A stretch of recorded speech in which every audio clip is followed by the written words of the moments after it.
इस बार तो वो बच गए, लेकिन अब फ्रैंक समझ गया था कि वो चार्ली पर पूरी तरह भरोसा नहीं कर सकता। अगले कुछ दिनों में फ्रैंक को एहसास हुआ कि ग्रिल्स के अंदर पेच भी कसे हुए हैं, जिन्हें खोलने के लिए उन्हें एक नया औजार चाहिए था। इस दौरान जब भी फ्रैंक को बाहर जाने का मौका मिलता, वो ग्रिल से निकली हुई सीमेंट को चुपचाप बाहर गिरा देता। कारपेंटर शॉप में काम करते हुए फ्रैंक ने चोरी छिपे एक छोटा सा औजार तैयार किया, लेकिन अब उसे दुकान से बाहर ले जाना मुश्किल था, क्योंकि मेटल डिटेक्टर में फंसने का खतरा था। इसके लिए फ्रैंक ने एक सड़ा हुआ लोहे का टुकड़ा अपने हाथ में रख लिया। जैसे ही मेटल डिटेक्टर का अलार्म बजा, उसने गार्ड के हाथ में वही सड़ा हुआ टुकड़ा पकड़ा दिया, जबकि उसका असली औजार उसके जूते में छुपा हुआ था। अपने सेल में पहुंचते ही उसने उस औजार की मदद से ग्रिल को खोल दिया। ग्रिल के पीछे पाइपलाइन का जाल फैला हुआ था, जो शायद उनकी आजादी का रास्ता बन सकता था, लेकिन फ्रैंक जानता था कि अभी और अच्छी प्लानिंग की जरूरत थी। इसीलिए उन्होंने गार्ड्स को चकमा देने के लिए नकली सिर बनाने का फैसला किया, ताकि भागते समय गार्ड्स को लगे कि वो अभी भी अपने सेल में है। अब उन्होंने तुरंत सामान इकट्ठा करना शुरू कर दिया। जॉन का काम नाई की दुकान से बाल इकट्ठा करना था, वहीं चार्ली पेंट का इंतजाम करने वाला था, और फ्रैंक ने इंग्लिश की मदद से कई सारे अखबार इकट्ठा किए। सारा सामान मिलते ही फ्रैंक तुरंत अपने काम पर लग गया।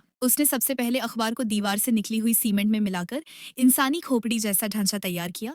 फिर उस पर पेंट और बाल लगाकर उन्होंने एक नकली सिर बना लिया, जिससे गार्ड्स को चकमा दिया जा सके। अपने प्लान को और पक्का करने के लिए चार्ली ने असली ग्रिल्स जैसी दिखने वाली नकली जालियां बनाई। भागते वक्त ये नकली जालियां असली ग्रिल्स की जगह लगा दी जाती, ताकि कोई गार्ड नोटिस न कर सके कि असली ग्रिल हटा दी गई है। एक रात फ्रैंक ने अकेले ही ऊपर जाने का फैसला किया। उसने नकली सिर और नकली ग्रिल का इस्तेमाल किया और पाइपलाइन तक पहुंच गया, लेकिन ऊपर पहुंचने के बाद उसे एक लोहे का दरवाजा दिखाई दिया, जहां वो अकेले नहीं जा सकता था। उसी वक्त एक गार्ड सभी सेल्स को देखने आया, लेकिन जब वो फ्रैंक के सेल के पास पहुंचा तो उसे हल्का सा शक हुआ, लेकिन फिर भी वो किसी तरह बच गए। अब उन्हें समझ आ गया था कि उनके प्लान में कुछ बदलाव की जरूरत है। अगली सुबह फ्रैंक और चार्ली ने पिछली रात हुई घटना के बारे में चर्चा की। इसी दौरान जॉन और क्लेरेंस ने भी अपनी अपनी नकली खोपड़ियां तैयार कर ली थी। अब सभी ने तय कर लिया कि वो इसी प्लान के साथ आगे बढ़ेंगे और इसे पूरी एहतियात से अंजाम देंगे। उसी रात जॉन और चार्ली एक बार फिर उस लोहे के दरवाजे तक पहुंचे। एक दूसरे की मदद से वो दरवाजे तक पहुंच गए। दरवाजे को छूते ही उन्हें एहसास हुआ कि उसे काटा जा सकता है, लेकिन इसके लिए उन्हें बेहतर औजारों की जरूरत थी। अगले दिन म्यूजिक क्लास के दौरान चार्ली की नजर एक पुराने पंखे पर पड़ी। उसे लगा कि वो इसका इस्तेमाल औजार की तरह कर सकते हैं, इसीलिए उसने अपने हिस्से की सारी मिठाई के बदले लिटमस के साथ सौदा कर लिया।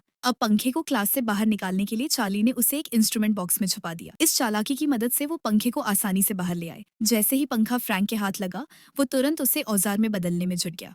जब औजार तैयार हो गया, वो दोबारा उस लोहे के दरवाजे के पास गए और इस बार अपने नए औजार की मदद से दरवाजा काट दिया। इस दौरान शोर भी काफी हुआ, जिसकी आवाज गार्ड्स तक पहुंची। हालांकि गार्ड्स ने ज्यादा ध्यान नहीं दिया और उसे नजरअंदाज कर दिया। अब फ्रैंक और उसके साथियों का रास्ता खुल चुका था। उन्होंने तय किया कि वो मंगलवार की रात को दुनिया की सबसे सुरक्षित जेल एल्कट्राज से भाग जाएंगे। लेकिन मंगलवार सुबह नाश्ते के दौरान फ्रैंक ने डॉग की याद में टेबल पर एक फूल रख दिया। वार्डन की नजर तुरंत उस फूल पर पड़ी। उसने फ्रैंक को जेल के नियमों की याद दिलाते हुए फूल को कुचल दिया। वार्डन के इस बर्ताव से लिटमस को बहुत गुस्सा आया। वो वार्डन पर हमला करने ही वाला था कि अचानक उसे दिल का दौरा पड़ा और वो नीचे गिर गया। थोड़ी देर बाद वार्डन ने अचानक फ्रैंक के सेल की तलाशी ली, लेकिन उसे वहाँ कुछ भी नहीं मिला। इससे वो काफी नाराज हो गया और गुस्से में आकर उसने चार्ली और फ्रैंक का सेल बदलने का आदेश दे दिया। उधर वुल्फ भी सजा पूरी करके बाहर आ चुका था और अब वो दोबारा फ्रैंक पर हमला करने के लिए तैयार था। लेकिन जैसे ही उसने हमला करने की कोशिश की, इंग्लिश ने बीच में आकर उसे रोक लिया। उस रात फ्रैंक, जॉन, चार्ली और क्लैरेंस ने पाइपलाइन पर मिलने का फैसला किया, लेकिन ऐन वक्त पर चार्ली घबरा गया और उसने भागने के प्लान से पीछे हटने का फैसला कर लिया। दूसरी तरफ बाकी तीनों अपने प्लान के मुताबिक आगे बढ़ते रहे। इधर चार्ली अपनी आंखों के सामने अपनी आजादी के सपने को दूर जाता देख रहा था। फ्रैंक, जॉन और क्लैरेंस दरवाजे को पार करके छत तक पहुंच गए, जहां उन्हें सर्च लाइट से बचना था। इसी दौरान चार्ली ने आखिरकार जेल से भागने का मन बना लिया। वो तेजी से पाइपलाइन से होता हुआ लोहे के दरवाजे तक पहुंचा, लेकिन अब वो अकेला उसे पार नहीं कर सकता था। इसका मतलब था कि उसने अपनी आजादी का मौका अपने डर की वजह से गंवा दिया। दूसरी तरफ फ्रैंक, जॉन और क्लैरेंस सर्च लाइट से बचते हुए जेल की दीवार तक पहुंच चुके थे। उन्होंने पहले आसपास देखा कि कोई गार्ड तो नहीं है, फिर चुपचाप दीवार पार करके जेल से बाहर आ गए। अब वो तीनों कैदी सड़क पार करके समुद्र के किनारे तक पहुंच चुके थे। उन्हें पता था कि किसे क्या करना है, इसीलिए वो बिना वक्त गंवाए तेजी और सावधानी से अपना काम कर रहे थे। उन्होंने जल्दी जल्दी नाव में हवा भरनी शुरू कर दी। उसे मुंह से फुलाना बहुत मुश्किल था, लेकिन अपनी जान बचाने के लिए उन्होंने ये भी कर दिखाया। अब ये तीनों अल्काट्राज की सरहद से हमेशा के लिए दूर जाने के लिए समुद्र में उतर चुके थे।